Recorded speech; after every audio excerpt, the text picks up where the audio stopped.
Welcome back to Gale Force Wins Season 4.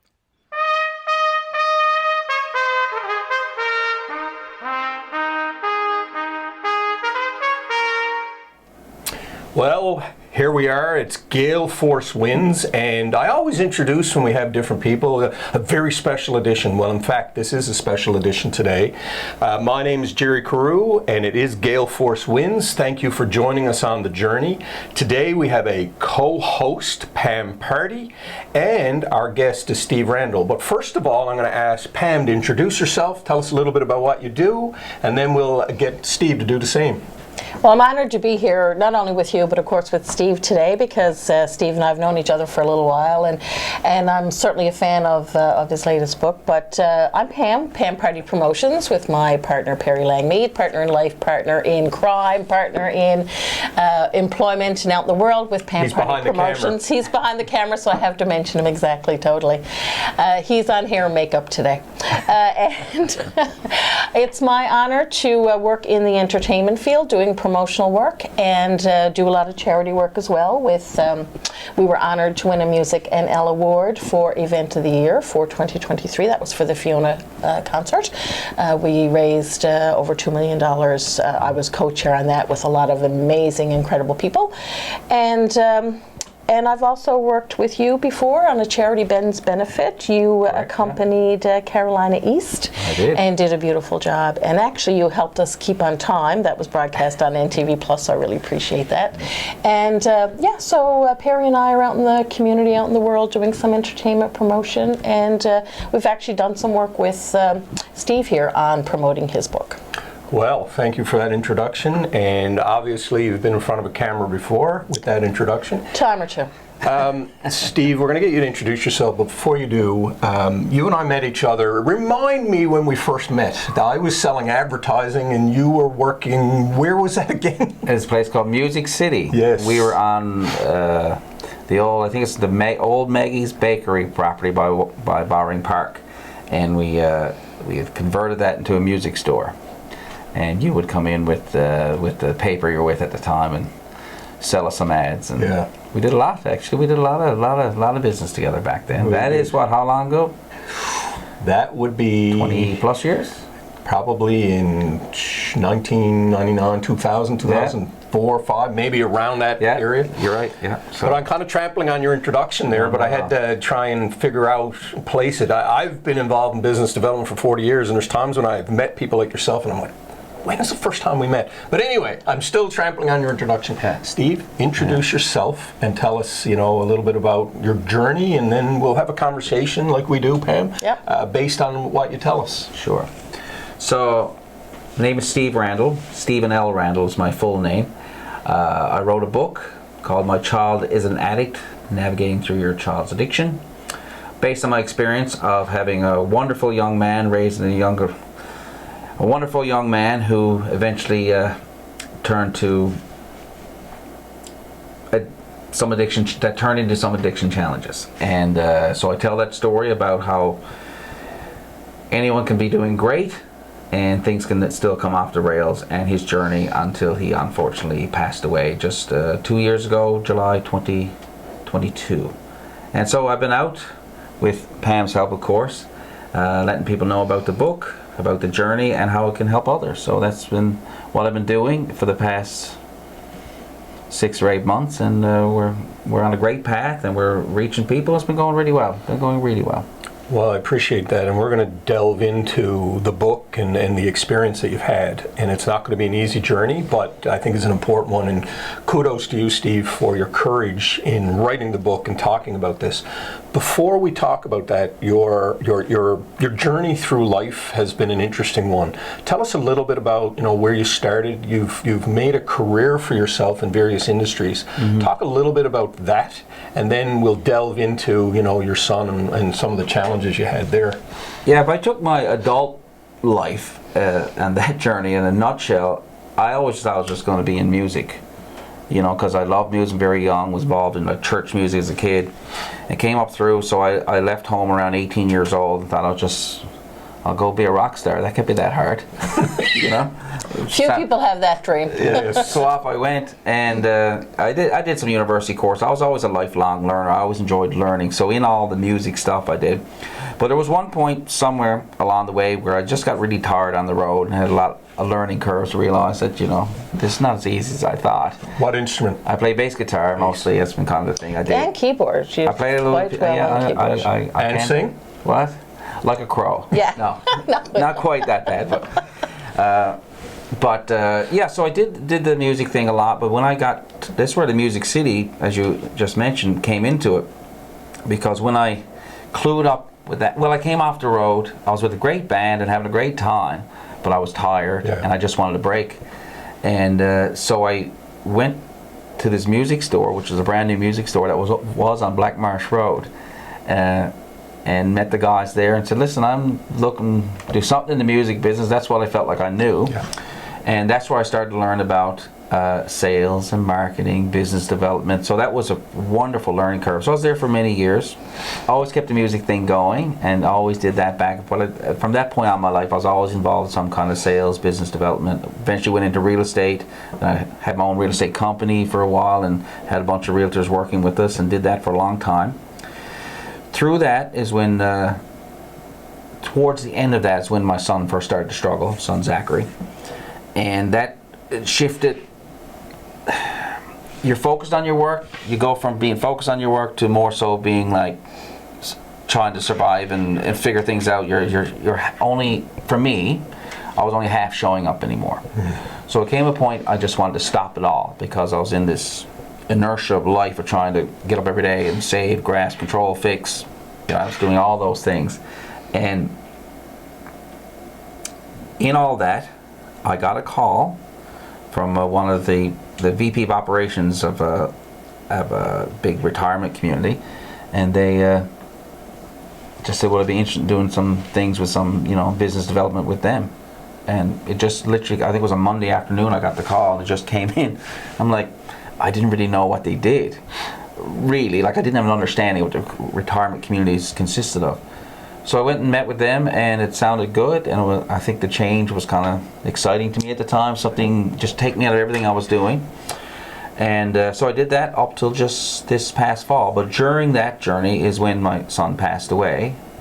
So at that point, I knew I wanted to tell the story, or I felt I needed to tell the story, maybe. And for better or for worse, I just felt like I needed to get it out. And so that's kind of what got me here today. So that was my whole adult life in 3 to 4 minutes. Yeah. Well, I mean, there's a lot there, Pam, isn't there? I think what I do know is that I did some work with that retirement residence, and the residents of that home brought your name up a lot, Steve, and you made their lives so much better. And it was interesting, you know, because you were going through so much yourself, but you certainly were helping people. And I don't know if I had a chance to tell you that. We interviewed, 15 people in that particular home, and every single one of them said that you were important to them in their lives. And it really struck me that, you know, you were doing some really good work there. Well, thank you, and tried the good work. It's interesting that people who, like we talked about off camera prior, like there's so many that are struggling in their own lives. Sometimes when you understand what real suffering feels like and real challenges feel like, you know, I'm an empath, you know, for sure. I've learned. What's that? I'm an empathetic person, okay. Right? Yeah, for sure. Yeah. And like when I see someone suffer. So dealing with folks in the latter stages of their life, some dealing with sickness, and you know, family members that are stressed, and all the things that go with that. I didn't realize at the time, but I had a natural tendency to go towards. I felt good about helping them, because when you suffer yourself in your own, often private ways, I think you're a little more affected by watching others suffer because you have a deeper understanding of that. So there's a healing too, I find, when you can focus a little bit on, perhaps if that's how you felt, when you can focus on helping somebody else, even though you can't help necessarily. But you get outside yourself. Exactly. You know, and that's a big thing. And like, giving. you know, if you can give a little bit of service to others, it's probably one of the most rewarding things you can do. So I don't think I calculated like that. In hindsight, I can see why I was I felt sincere concern for them. And as we grew up in that business, I built a lot of strong, good relationships. And funny fact is, just this Friday past, I didn't tell anyone I was coming. I popped in there and visited a lot of them, and that was really a heartwarming experience for sure, to spend an hour with them and just, hey, how you doing? Say hello. And those connections were certainly still there, and I was glad I got to do that work. I learned a lot from that work about people and how people respond to situations, how you can, like yourself, you spend, and like both of you, like you spend a lot of time dealing with people, right? But then I think it helps you get better at that, because you get a real understanding of where people are coming from, you know. And the great thing about folks in their senior years is that they'll tell you what they think. Love that. They don't care anymore. They're No just filter. Like, the filter's the gone. filter's gone. Like, so you get real honest feedback, but it's so sincere and authentic. Like, you can learn a lot from that. So that experience, I value that greatly. And so the residents were always very kind to me, and the fact that they'd mentioned that I'd helped them a little bit means a lot to me. So I appreciate you letting me know that. Well, I think it was important. I'm going to change it a little bit. And Pam, your connection with Steve, I mean, you gave your introduction, you're involved in various business development type promotions and things. Your relationship with Steve to help him promote the book, just tell us a little bit about, you know, why that's important to you, and I guess how it came about. Well, Steve and I were first formally introduced, I mentioned Ben's Benefit, and through a mutual friend of ours, well, Carolina East is one, that she's an incredible performer, and she does a lot for charity and for she does, she really puts herself out there to help. One of her best friends is Felicia, and Felicia has Down syndrome, and she's going out, spending time with them is just such a beautiful thing. Carolina's heart is quite large. So I met Steve, I believe you were on the stage with her the first time I saw her perform, and that was on for Boney M. Oh, wow. A bunch of years ago, So was I at that gig? Yeah, that was the first time I believe she performed, and then it was through another great Newfoundlander you mentioned earlier off camera, I believe, Peter Daniel Newman, who's a songwriter who's also a friend of yours, and Peter and I did some promotional work. So Peter also helped at that Ben's Benefit, and if anyone isn't familiar with the name Ben, Tina Olivero, her son Ben, passed through addiction, I believe, a year after your son.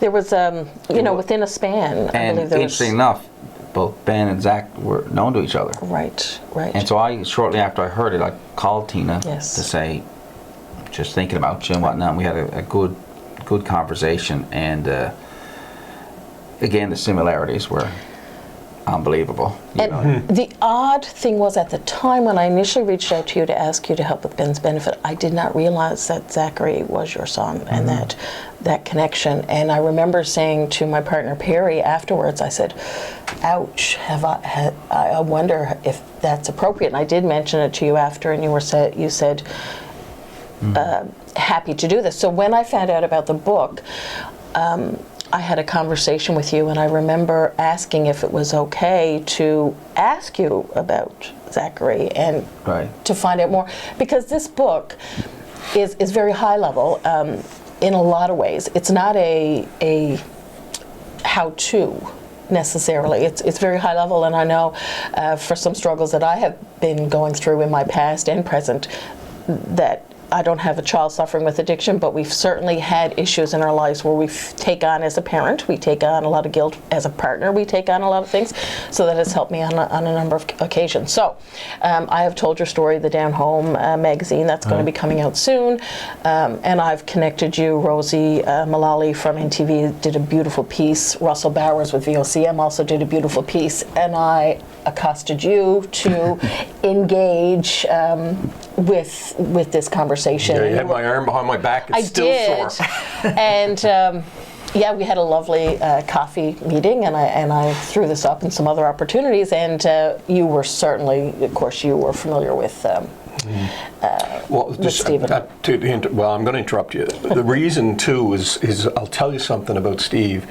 In my interaction in business development, when you encounter people like I did at Music City with Steve, people that have a smile on their face, it's not easy to be in business development and 100% commission, and there's a lot of people, frankly, you know out there who's an arsehole. There's a lot of people who've been very difficult. Steve was not one of them. He was just always smiling, and frankly, I play the trumpet, so music was very interesting to me. So anyway, that's why I was more open to him, you know. And I've asked your questions. I've asked questions numerous times too. Even this morning, I've asked other questions that I've almost been, because it's alluded to in the book, of course, that there was greater struggles than what you necessarily share about. Because again, this isn't a tell-all book about the demon that was inside your son. This is a very loving story. This is a very you story, you-centered story. And you've told me, and you have the better words than I do, that this is your story. It's not Exactly. Yes, it's not Zach's spiral or Yeah, it's the point when I decided I was going. I had written for over 2 years. I've been writing, journaling, writing stuff, just as part of my own learning to, as the tagline of the book is, navigating through. Right, so learning to navigate was, I started, and some therapy and group sessions. I did whatever I could do, because being the fixer, right? I wanted to, well, he's not well, what can I do to make it better? So I just started writing down notes, ideas. So I was writing, and then I started to tell a story, and thought maybe I'd look back on this through some therapy. I learned that, look back and you might be able to write a better story now. This is what I did in this situation. Now I know better and I can do a little better. Again, and learning to be gentle with yourself, understanding you're not getting it all right all the time, and that's okay. So that's how it came about. But then after he passed, then there was some point a few months after that, I think it was July, maybe a couple of months after that, I did my first interview, and I sat there and I guess I was in such a point that I just talked about it. I didn't have any fear of talking about it. I didn't think what people would think or how it would present. I just got asked some questions and I answered them as honestly. And then they had put on the bottom of the TV screen when the show had aired, they put my email address. I was absolutely bombarded. Wow. Like from all over the world, wherever the show reaches. I didn't know. I had no expectation. I thought it was important to talk about, and someone gave me the platform to do so. And people and I hear things, oh, you're so courageous, you're so brave. I got my son, my daughter, my loved one, and I hear about mental illness, I hear about, serious addictions, I hear people had serious loss, and it went on, and I can remember reading, my first impression was like, I didn't think I was brave or courageous or any of those things. I just thought it was, I thought someone should talk about it. And from that was the main trigger that I think the story is more common than I thought. Number two, because I spent my time thinking I was all alone in it, and I was horribly wrong in that because I wasn't. I just thought I was. But the story was so incredibly common, and the threads, and everyone got their own story, but the threads in it were all such common denominators. You're like, yeah, that's the same, that's the same, that's the same. So from that was the thing, is I'm going to take all this work and I'm going to write a book about it. And I've said so many times, I'll say it again, and my intention was, if it helps just one, it'll be well worth the endeavor. And that's when I decided I was going to finish it. Now I wrote a lot of new stuff then because I had that perspective. Yeah. So I compiled all that stuff. I've been journaling for up to a couple of years at that point. Yes, I had received an early copy. Yeah, and the final copy is different. Quite different from that, because we added stuff, we took away stuff. Thank goodness I had a good editor who could make sure it was, presenting right, because I write like I think and talk sometimes. So therefore, I realized not everyone reads it that way. So, so that's when that's how the whole journey got from taking all that information. And by the way, about reaching out to you and you helping me with all this part, thank you, was through Peter Daniel Newman, because we were talking about it, and he said, you should really talk to Pam. Yeah. Because she's, she can help you get the story out there. Because my goal, and I've been asked so many times, and I hope I'm not hijacking the question, but my goal is... This is your podcast. You can do whatever you want. Oh, okay. Great. Look out. Careful what you wish for. And as my business partner says, we have the whole internet, so this can go on all day. Okay, good. So, yeah, like he said, you should talk to Pam. And he said, because my whole goal was to tell the story, a story of still can be of hope, even if your result is really terrible. And once we achieve that, then my job, I feel, to honor his life the best I can, is to make sure that most people I can know about it. Because this is a resource can help someone living in anywhere. Because this is not, though I'm from Newfoundland and proud of that, this is not a Newfoundland book. No. Right? I didn't write from like, there's a Newfoundland artist doing stories about Newfoundland, which are that's already done and wonderfully done. So I was more like, I just want to make sure it's put out there to the point that anyone this could hopefully help. Then if we've done our job there telling people that, then the book's going to do what it's going to do, and it's going to reach who it's going to reach. Well, it's an important point. I was in Vancouver a couple of weeks ago, and we drove Hastings Street, and I don't know if either one of you have been there. There's a guy that lives in Vancouver, and I asked him how many homeless people are on the street there. He said probably 1,000, and it's probably a 5-block radius. And that's a lot of people. I have an image in my head of what I saw there in probably Canada's premier city. It's one of the most beautiful cities, and there's 1,000 people on the street, and I can't get some of the images out of my head. I mean, what your book is important. There's so much of this happening here in St. John's. I mean, we've seen it, aren't we? Oh, absolutely. And we, again, during our coffee before we sat down here, we had a conversation with how many of, regular parents, good families, whatever that entails, but people who you look in their window and their houses are lovely and their decorations are up for Christmas and their lawns are mowed, and there's just such a struggle inside. And hidden most of the time. And often hidden, because this is one of the good things that your book does, is it gets it out there that this is happening. I lost a brother to suicide, I lost a brother-in-law to suicide, and while though the reasons are varied, every family is affected by mental health. Mental health often leads to addictions. You have, food insecurity when somebody, you lost your son outside. Tina's son Ben, and when you have a loving home there for that child, and then your child passes outside the home in nothing, in a public place, it's a lot.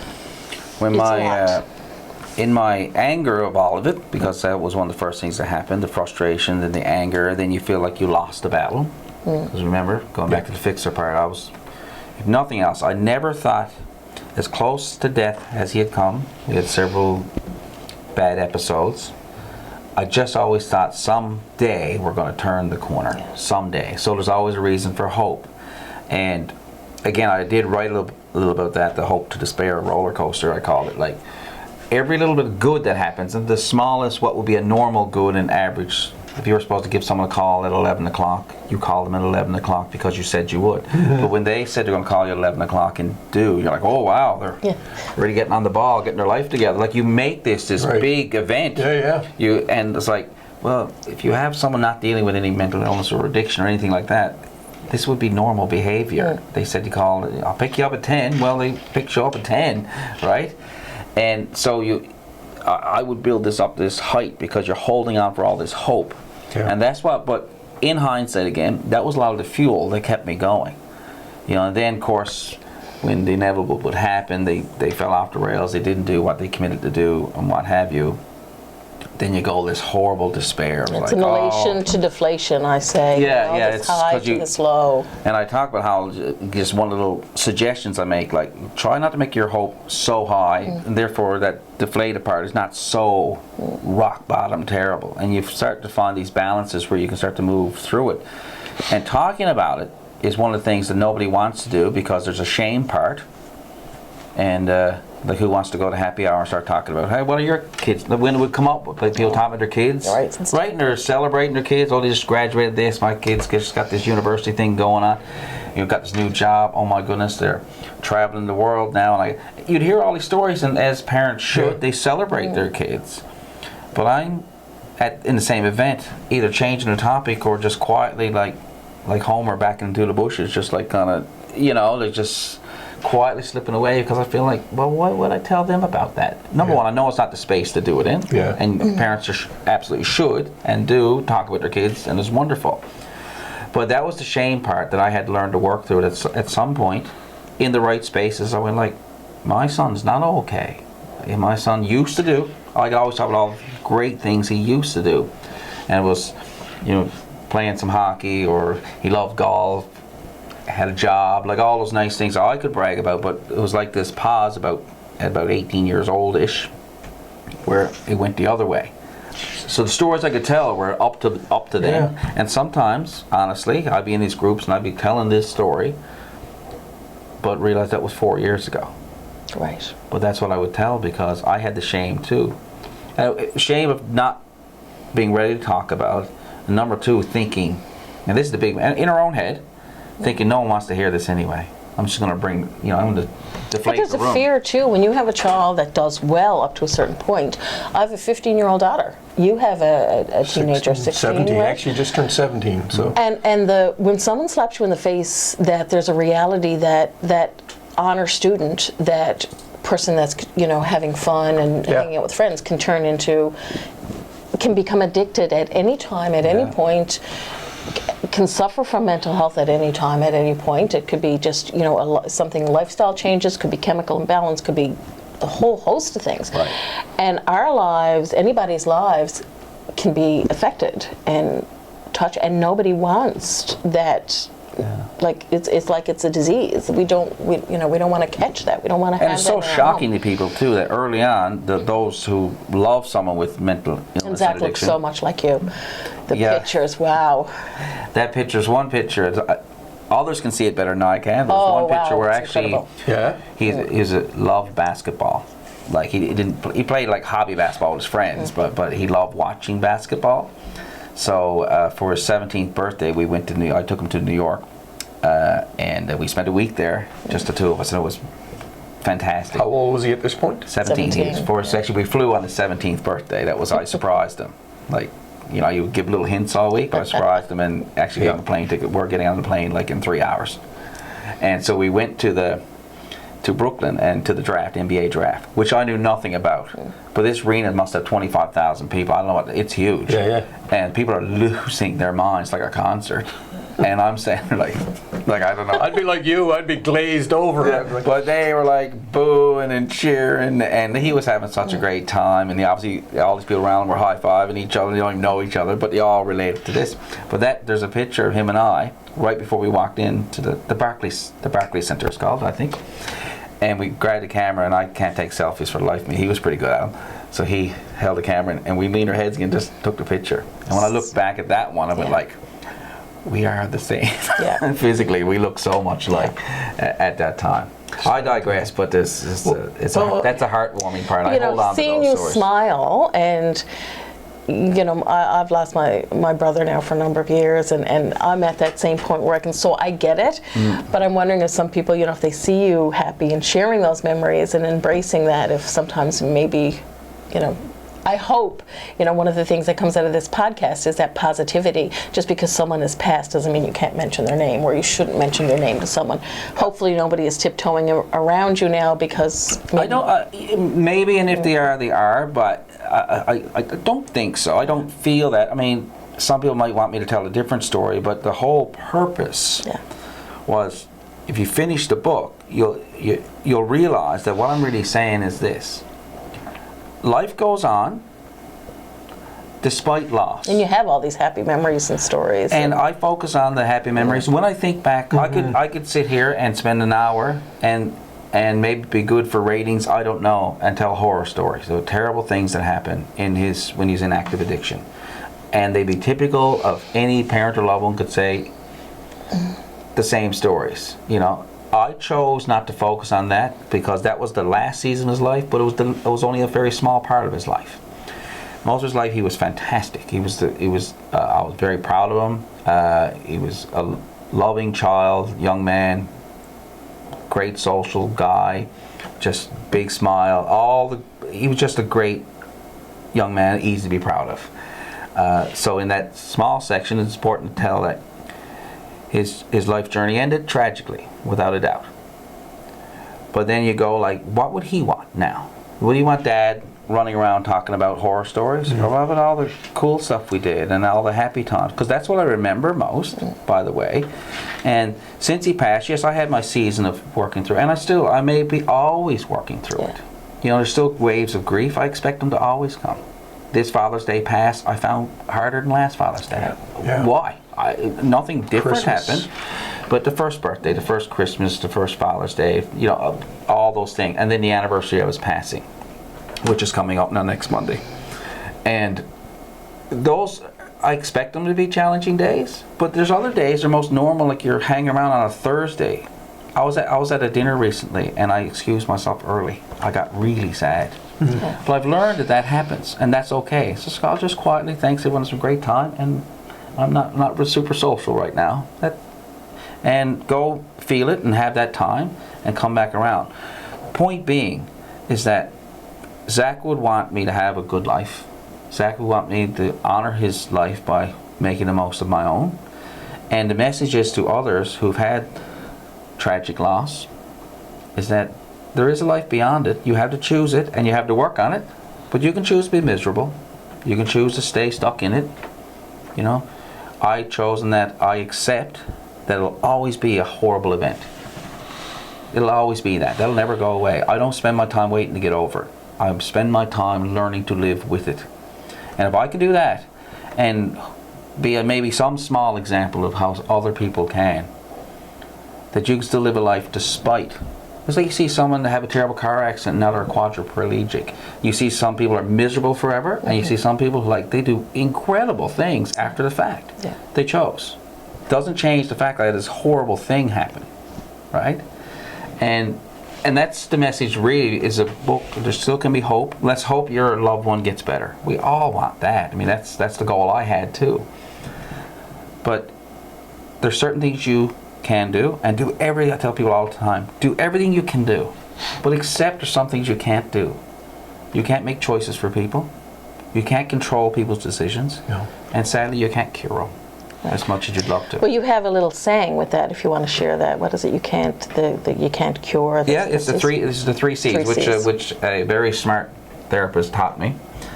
He said I was actually sitting in his session, our session, and I was going on who knows what I was saying, rambling on about everything was going on and how I did this and how I did, and he did this and this happened, and telling probably a horror story, just like cause frustration, venting it all out, and he was fantastic.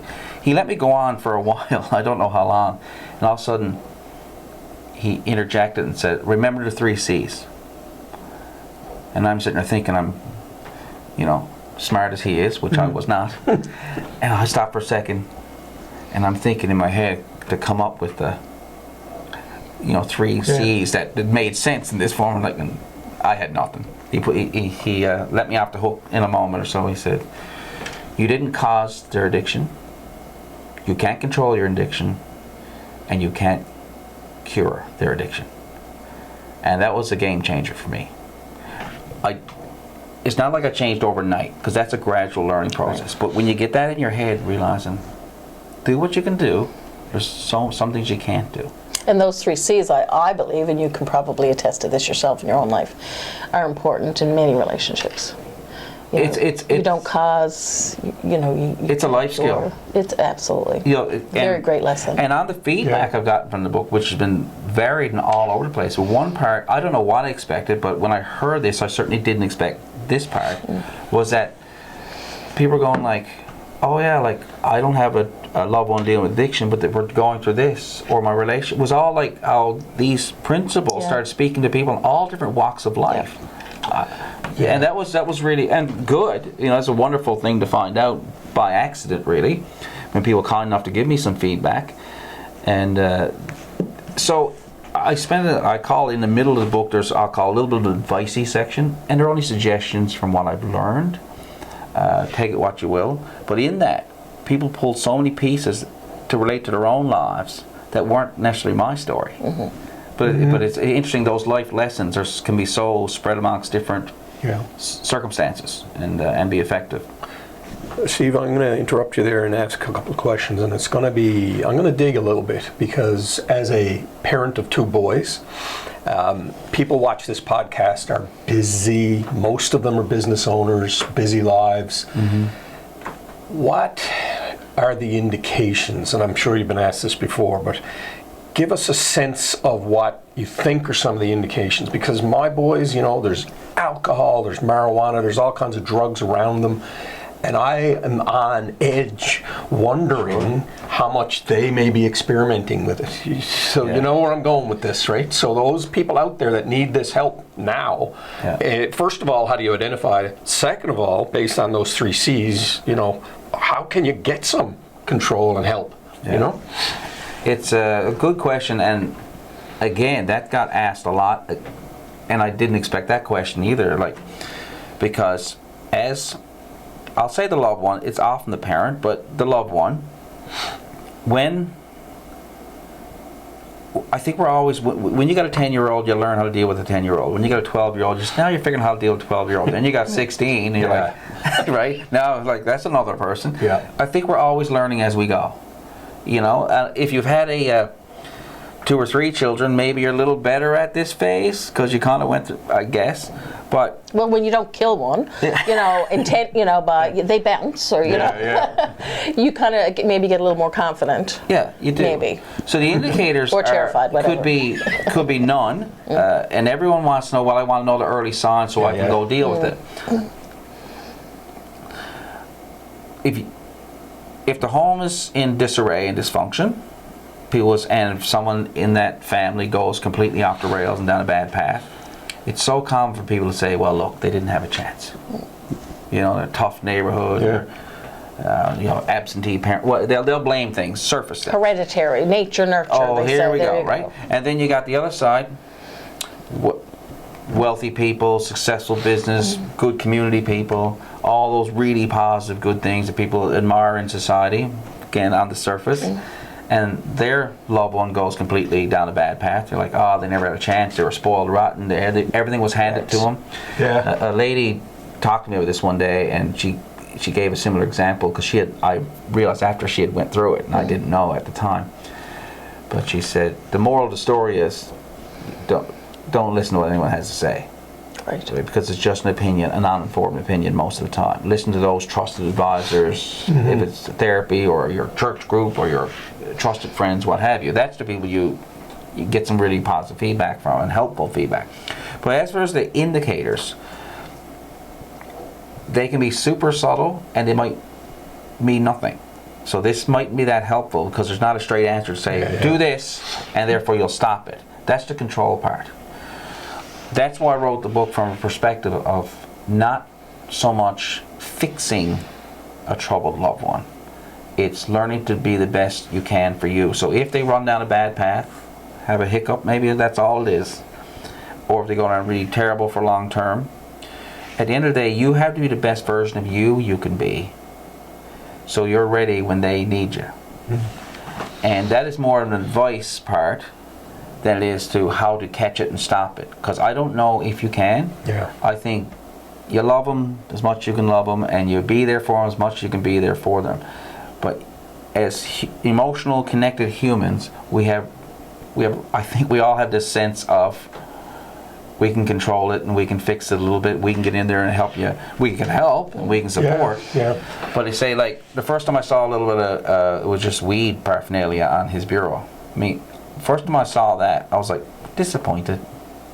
But that's all. Yeah. I didn't like go in a tailspin, like, because everything else in his life was great. Yeah. So, like, really, I think, well, did I do that? Yeah.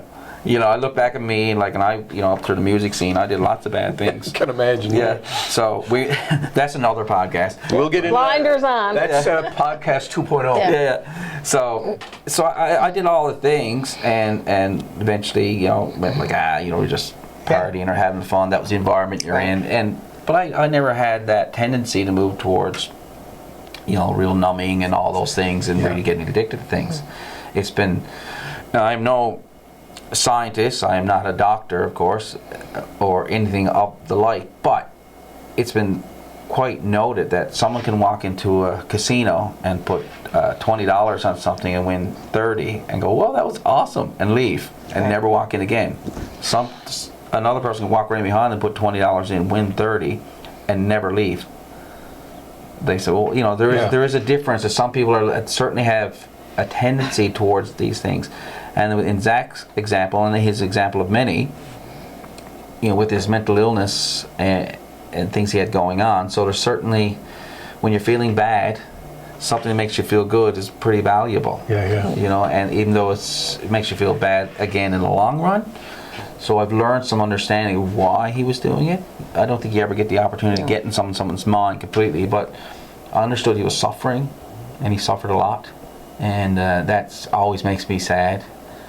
And I understand he was coping with it somewhat through the drug use. At some point, did it go from coping to just full-on addiction? I don't know. You know, and I don't know if it matters if I know for sure. I don't think I really learned or gained from that. I'm just knowing that was the path he went on. And so, as much as early on I wanted to control it and fix it and repair anything, what have you, there came a point where I was totally working on how do I maintain myself, how do I not fall apart. I mean, there was a point there I got really unwell, enough that a doctor scared me. Doctor and a therapist, back-to-back days. Like, and without going down that whole story, I'll just say this. The synopsis was, and he said it to me, and what a great line. He said, "You're on the path you're on, you, not your son, you are going to end up either in the hospital or in the grave." So he said, can you help your son very well from either one of them? Right. Good point.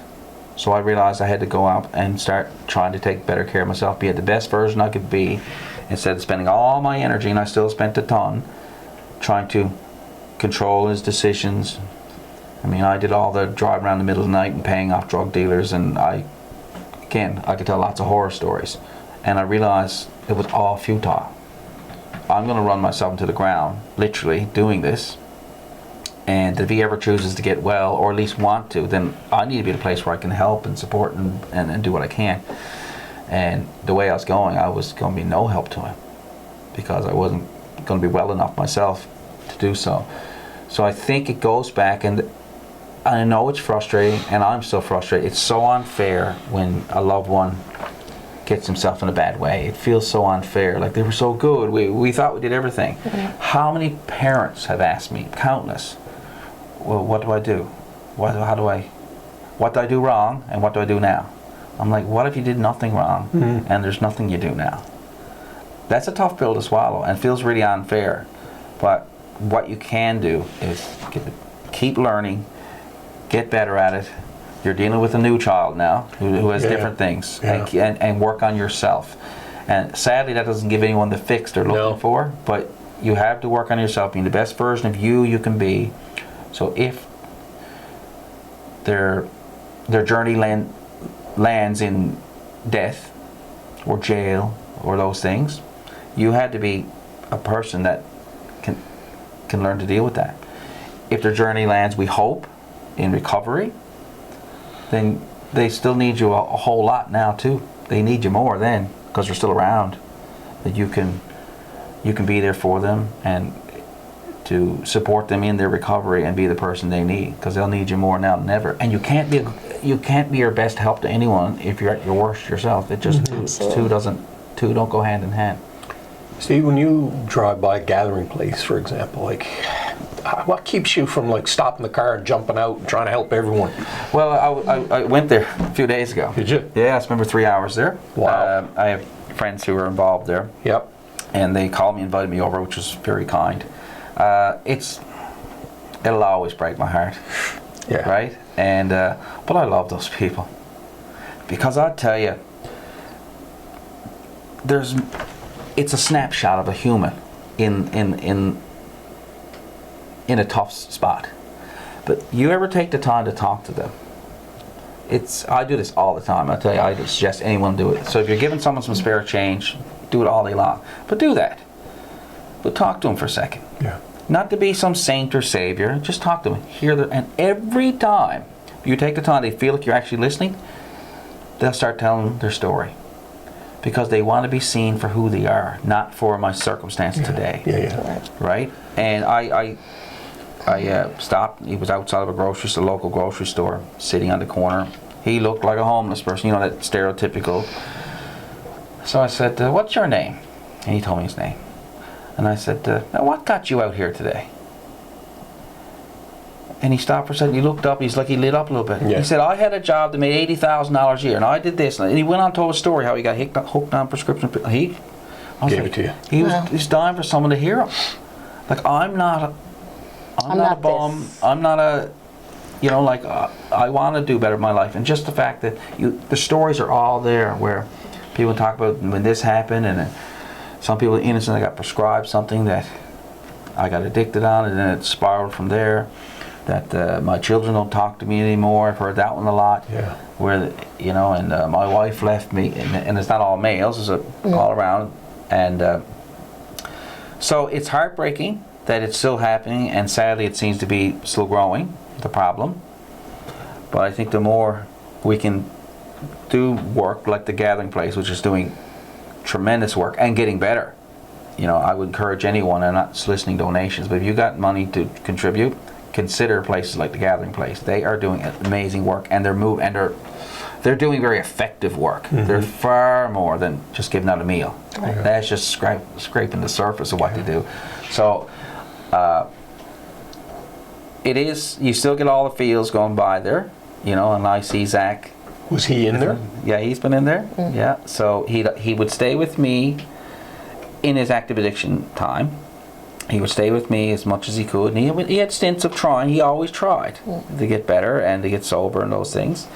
And but there were times when, and this is another frustrating piece I still carry and work through. There's times when people are in really serious active addiction that you have to separate yourself from them because of all the things that go with that. Right. And I hated that. You had to do it. But I didn't have a choice. Yeah. And that's a hugely unfair part that you feel a lot. It feels so unfair. Like every choice is poor. Well, you can't do that because this could lead to this, so you can't do it. But then the consequences of either. Yeah. So it's all like it's so, and that's. I have such a heart for others going through it because I realize is so many times you're just throwing your hands up like, damned if you do, damned if you don't. All choices are bad. And but again, to go back to your question about the Gathering Place, as much as it is, I'm so glad you're there, and they're doing wonderful work. Mm-hmm. Well, it's an incredibly difficult story, and it's powerful. What can we as a society do better, do you think? I struggle a lot with, and I told this story, I personally gave up drinking in 2015, and I just don't say I was an alcoholic, but I certainly really enjoyed a drink. And it got to the point as business was really challenging in the newspaper business that I was drinking more and more and more. Mm-hmm. And I realized that was a coping mechanism, so I decided to get rid of it.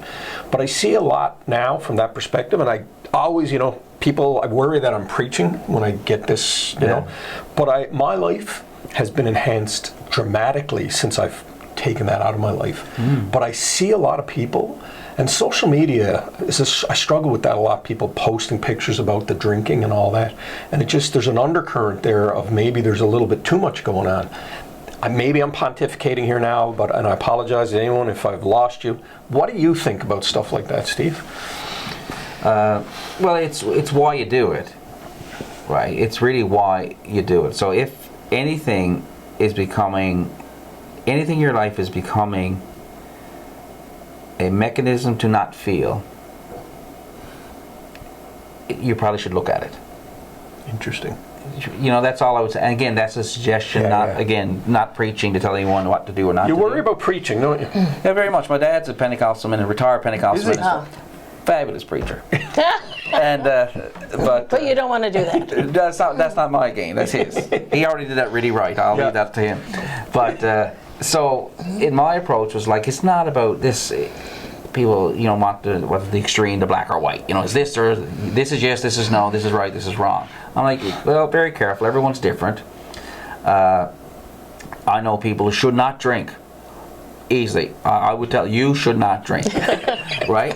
We all know. We all know. Yeah, I was one of those. Yeah. No, this is not making you better. Yeah. And there's people that, can have a glass of wine, stuff, and they have no issues in their life or their business or their relationships, so. But I think it comes down to why you're doing it. Yeah. All of that. And the trouble with in the situation we're finding ourselves in now with mental illness and addiction and homelessness just really been sadly ramped up. You got to get down to find who that person is and find out, well, why? Why are you on this path? Because if you figure out why and where they're coming from, you can throw band-aids at it all day long. Governments are, not just our government, but I mean, globally are famous for throwing money at things, right? It's like, well, that's great, but you can dump water in a leaky basket too. It's going to run out. Like, and you just dump more. That never ends. You need to get back to why people are doing it. So even for also their own personal levels, to those out there struggling with, say, homelessness, there's still a why they're doing what they're doing, and someone needs to get into that first, and then give them the supports when they have an understanding and of where they are, and then they want to get better, because still a choice. Choice to want to. I'm not saying it's a choice if you're addicted or not. That's a whole other theory. What I'm saying is you can still choose to say, well, at least I'd like to try to get better. I want to. Well, that's there. Then we need the supports where the person who wants to can be helped. And the other part I'd add that quickly is that when they want to, that window is only open for a very short time. Yeah. My son wanted to. We had paperwork ready, but there were delays in the system, and there was another 3 weeks to wait for that appointment. He didn't have that time. No. When he was ready to go, he needed to go then. Sadly, he died waiting because he relapsed, he binged, and his last binge killed him. Waiting for rehab, or? He had to be, waiting for and then all the steps that go with it. To take, to accept. Yeah. That has to be. Yeah, so I mean, today the police officer sat at my dining room table. The paperwork for the rehab center was sitting next to me. Yeah, that's... So, but we had other appointments. You had to, wait for like a blood work to come back, and there's all these little steps. It's like, and my thought was like, the window's open now. Can he just go in and deal with all that when he's there? Like, well, he's there now, so you can get that stuff now. So, I'd like to think that system is working on getting better. I know, again, the Gathering Place has some ideas around that where they're growing towards the supports now, and we can grow in and graduate to the next levels instead of get all this right first. Then we'll allow you in. But you get in here, and if you mess up, we're just kicking you right back out. So it's kind of, I feel, it's hard to succeed with that scenario. Very, very difficult to get successes. I just think I'm suggesting ways that we could improve the success rate. We'll never save everyone, but we can improve the success rate. There's so many roadblocks to parenting. So many, right? There's daily guilt. I know, I have a 26-year-old. I have a 15-year-old. My 15-year-old came to me and said, and she's, it's my daughter, and she wanted to have a couple of drinks. Her friends were going out. They were going to be in a house setting with parents there, and they wanted to have, like a couple of coolers. And that alone was such a struggle for me, because I'm like, okay, well, when you're legal, you have that ID, go get your, and then I would be buying such a struggle on such a small scale. But I mean, parents are dealing with those kind of things every day, and when I was dealing with that, I was actually, in my mind, I was saying I should call Steve and see if I'm going to set her down a path. Do you? Because I'm so glad you didn't. But that's not a call you want to take. Somehow this is going to be my fault. What do I do? You're screwing up right now. Stop. No, because there's parents who would tell you, you know what, our child had no problems. We bought them a cooler every so and then other people will say, oh my God, that was the worst thing we did in choice. It's so much pressure, and the fact that you're sitting here saying that, when the police officer was there telling you that you had lost your son, the paperwork that could have been may have been. I just can't imagine. No, that's the, and at the end of the day, I think that's probably always the saddest part you live with, because you want him around. Yeah. Right? Like, as much as I miss him as that biggest season of his life, doing so great and being such a great pleasure to have around, I miss that. So I miss the good times. I even miss the struggle, because he was still around. I would have taken that over. Wow. I wouldn't have expected you to say that, but I get it. Yeah, I would have taken that over no option at all. Yeah. You know, and like, so one of my first questions I asked myself as I sat and meditated and prayed and did all the things I did to try to figure out next steps. One of the questions I asked, well, what do I do now? I had become so consumed in him and what was going on and the hope and the gonna fix it and maybe I can save it, or maybe, oh, we get the paperwork done. Well, that's like a codependency, right? I guess is what they say, kind of a little bit, right? I didn't know what that was at one point. Right. I know it now. Yeah. And I get it. I mean, it's been said that codependents are some of the most loving people in the world. So it's not a bad thing. It's just you realize you got to be careful with that, because it can suck you down this rabbit hole where everyone gets lost. And so in learning all that, but once it was over, see, the change is so abrupt. We all change. We grow, we develop, we look different. We all change. But we do it at such a gradual pace. But one day you wake up and everything has changed. Now, deal with it. Right? Yeah. And I didn't know what to do. Yeah. Like, what do I do now? I felt I had no purpose. I didn't have a reason to get up in the morning. Like, I got no one to save today. Wow. Right? I got no one to rescue today. And much as I get frustrated with the phone calls and the asking for this and pick me up and come get me, oh no, this is wrong, or the wrong person banging on your front door. I mean, terrible frustrations. That was your life, and you had grown accustomed to it. But that was my life. That's what I knew at the time. And for when that ended so abruptly, you wake up and then you spend a lot of time grasping for old comforts. Anything to just feel like it's still there, or it's...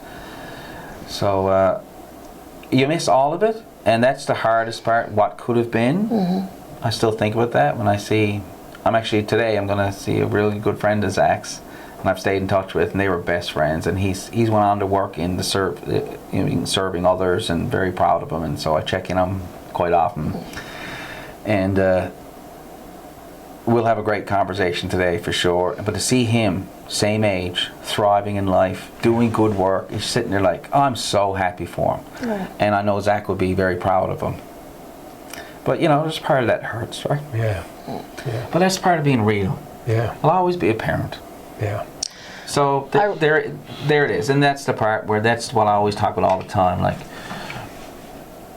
learning to live beyond a tragic thing, an unimaginable tragedy, doesn't mean you're not going to be sad anymore. You will have your moments, and it will be difficult to re-grief, and the waves of grief come forever. They might. So be it. But letting go of trying to get all that fixed and put to bed, and like, it'll always be there. But despite that, I can still live a healthy, happy life, and hopefully be a little bit of an example how others can too. At least improve the quality of their lives, especially during the thick of dealing with it, and it's such a negative space, and chaotic and dysfunctional and all those things. But if I can be a little part of like giving back to that, hey, this is what I learned. I'm not telling you to right or wrong, or to must do, must not do. And if anyone who reads my book, they will realize I'm very careful not to be like, you must. Yeah. Don't dare do that. I don't touch that. These are just what I learned. These are my suggestions, and I hope it can help you a little bit. We're kind of in an environment like that, like politically, oh, you're this and this and this. Everyone seems to know. I'm more confused now than I've ever been about all that achieved is it divides everybody. I agree. It achieves nothing. No. But more divisiveness. What's that word? Divisiveness. Divisiveness. You're getting there. Yeah. I'm still working on this. I had a couple of words I still can't say. Vulnerable. I got a couple. Ibuprofen. There is, yeah. It's yeah, and I again, everyone will approach their own experience how it works for them, but this is what I found. I wanted to create some value from it, and this is what I found so far. And I'd like to think that Zach would be proud of what we're trying to achieve. Pam, I'm going to give you, second final word. I'll clue it up in a second, but just, what are your thoughts after sitting with Steve? You've been talking to him for a while. I'm absolutely blown away by this conversation. What are your thoughts? Yeah, I can feel it here in this room. Oh, yeah. And, again, I think as parents, as participants in society, we all have someone we love. And none of us escape dealing with something like this, unfortunately. I mentioned I lost my brother to suicide. Dragonflies to me are my brother.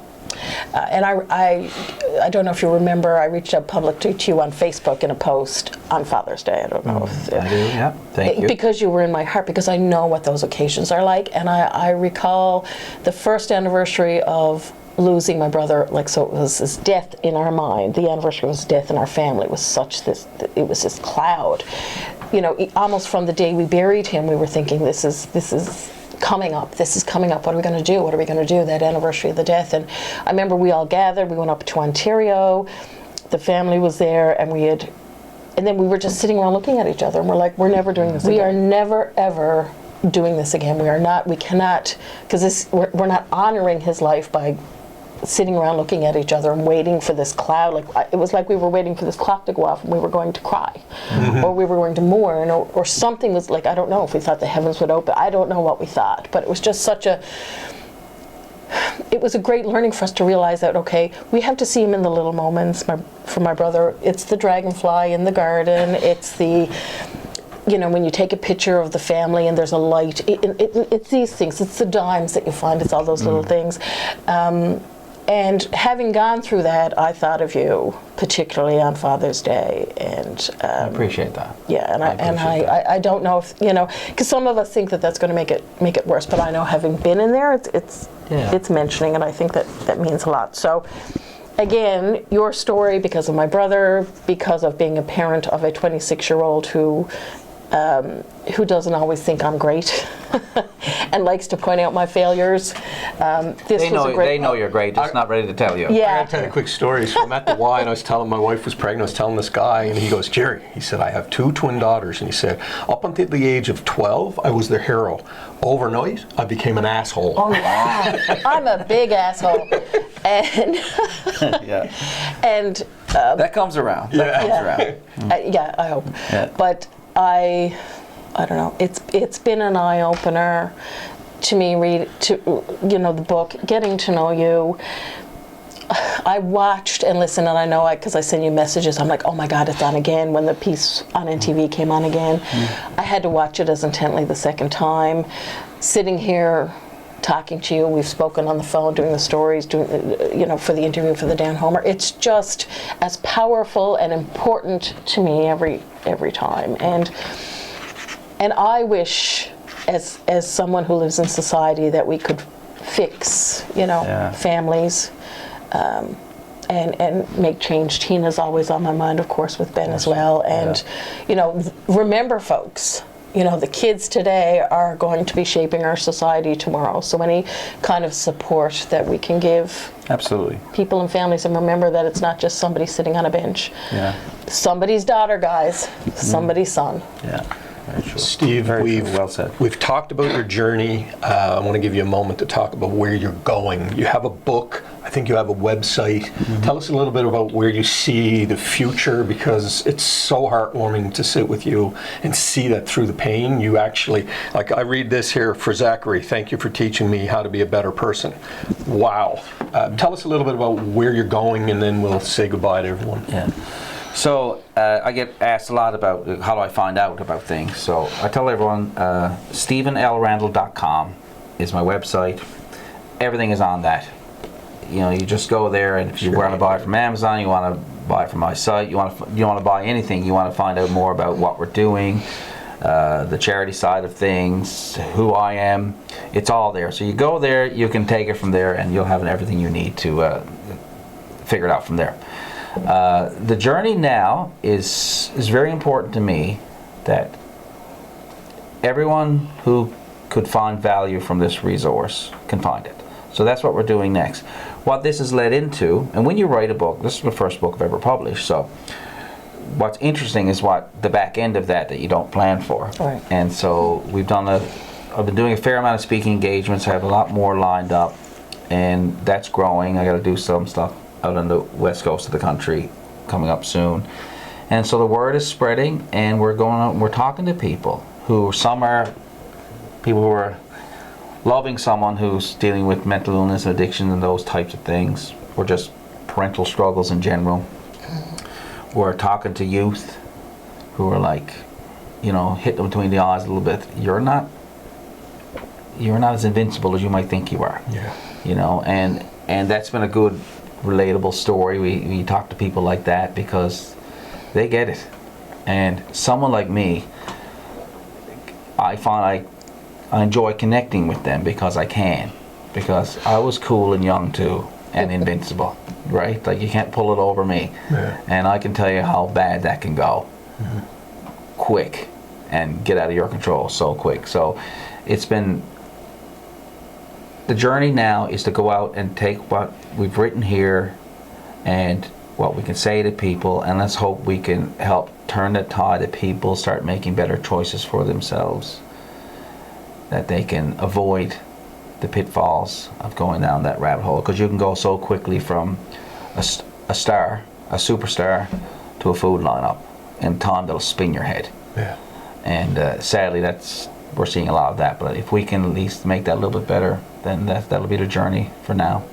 And then we'll see. And it'll probably be a follow-up down the road. And, you know, that's something we'll work on as the right time comes around. Wow. Well, folks, there you have it. Stephen Randell lost his son Zach to addictions and has the courage to sit with us today. Pam, thank you for being co-host here today and bringing Steve back into my life. Steve, I was with you a week after your son passed away, and I'll be honest with you, I was pussyfooting around you. I had no idea what to say. Mm-hmm. And I think that's something that a lot of people experience that have never experienced what you've experienced. So I do feel now that I definitely would not be pussyfooting around you, and I think that's an important part of what it is you're doing. Absolutely. So it has to be talked about, and it's okay to talk about it. It's really okay to talk about it. And some days you don't feel like doing it, that's okay.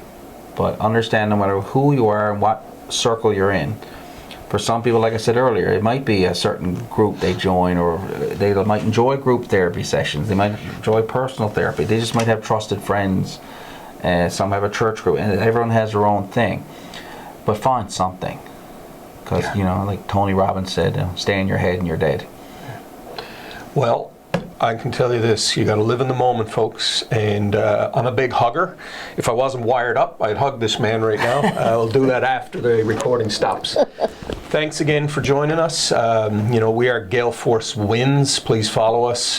This, frankly, despite unimaginable tragedy, is a huge win for all of us to learn how to navigate our lives. So thank you.